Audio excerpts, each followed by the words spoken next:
is August 31st, 22. I went down to Walmart.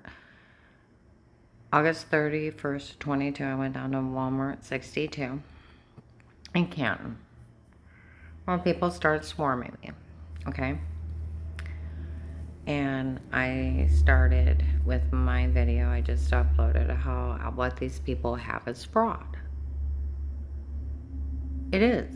Like the main officer said in June of 19 in front of the North Canton Jackson Police, they made up a case to watch me before they did something funny to me before because she really liked him. It's fraud. It's a fake case. It's fraudulent. It's fraud. Okay, you can't enter fraud. It's fraud. It's fraud. It's a fraudulent case. You can't enter fraud with attempted extortion to cover up attempted murder. It's fraud. Okay? And then I start going through where the drugs to say stuff, the shower scene, admitting to framing. Okay? And then where they said they cut a deal with Will to the minute of framing me,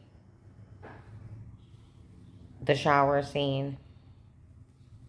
I go and I see my protective light guys, okay? And they pull in.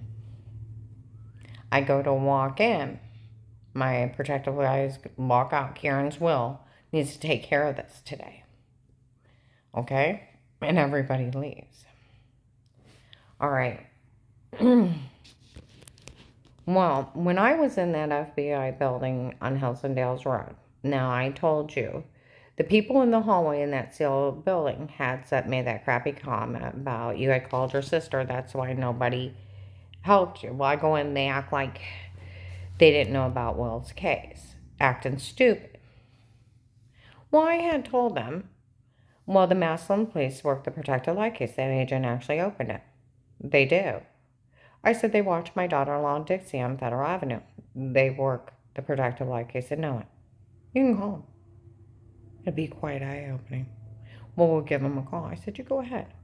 Well, I have a client on the other side of Massillon. I go down and I sit outside the Massillon place on the Swan Road. Well, one of the neighbors stepped outside. Well, we called the police because she's always sitting outside there. And they said, don't worry about her. She has nowhere to go. And then I'm sitting there and I ramble about everything so they catch up. Well, I already emailed, but I catch up with the gossip. What's going on? When the cops drive by, my voice is echoing from their vehicle. Okay? And the neighbor outside said the police said that she's going to be okay anymore. Well, Massillon police tell everybody I'm innocent of everything. You know, they have sat and watched the protective life case from Massillon through the cameras out of their jurisdiction and watched the horror and not known who these people are. That's why November 24, 21 at Stat Care, the emergency room on Wales Road. When I took my, on November 24, 21, 8:40 a.m., the Massillon officer in uniform comes in. I'm here to watch her. There's a Steve and Eric stalking her, and we don't know who they are yet. And it's finally got funny after everything they did. Nothing's admissible. They didn't know who these people are. And that's why March of 19, when somebody had just bumped me, and the African-American officer has me pull over, and then gets on his walkie-talkie, tell Bruce I'll take care of Karen while she's in town. Bruce was over at the drug and gang unit. They took care of me because these people were drugging me up and they didn't know who they were. They're watching it from another town because they had to keep an eye on my daughter-in-law, Dixie, because Max put a threat on her life. And they're tampering with her vehicles and they didn't know who these people were hurting me. Okay? See, Will actually opened a state case. See, I called the 1-800 line because I didn't know who to call.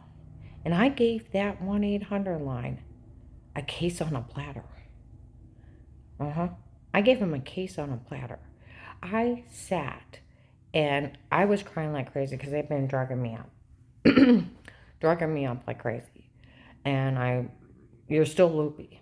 But I talked to that lady like 40 minutes, 45 minutes. I told her about the money disappearing. I told her about her telling, I think I even may have told her about her bragging to my grandson. I'm not for sure. But I did tell him about the attempted break in of, um, of knowing where the security system was and that Perry police documenting that he was the main subject of the attempted break-in because he knew where the security system was and he was all over him. Okay, and that he got caught with pot in his system. I think that's when he hired someone.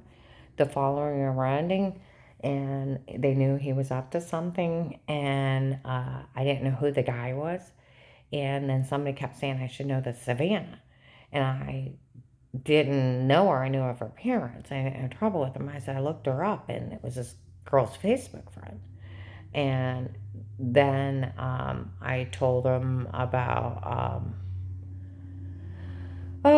later on about uh, let's see, that girl costing me my job, okay, and that I didn't hang up this phone call.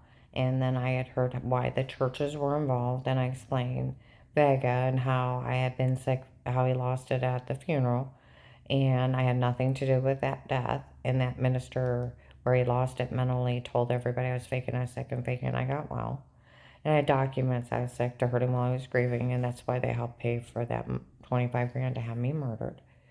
And he's still telling it months later, months right before that started, 15 years later, that he was just manipulating people.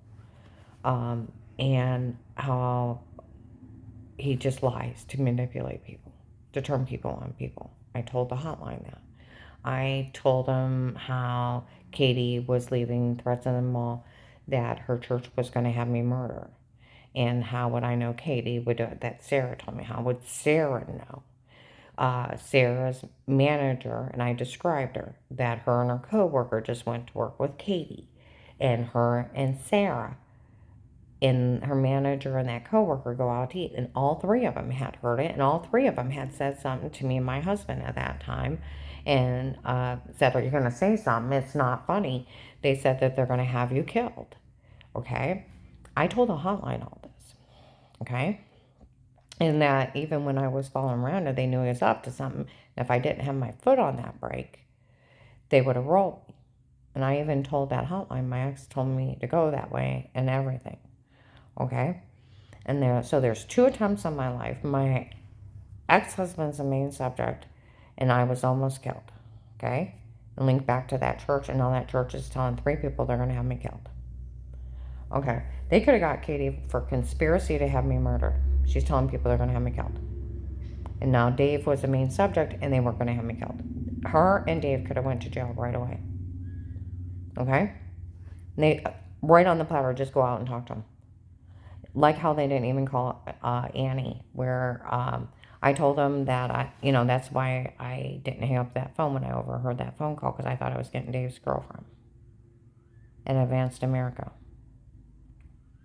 Because I went to go for a job at Advanced America, and Annie sent me to a different store, and some lady showed up and pretended she was me, and cost me a job. And when I went up and they verified it wasn't me, she tried to give it back to me. Well, when I called that one girl and she's asking me down to church, and then she's watching this lady's kid for $10 an hour, and I thought it was his girlfriend.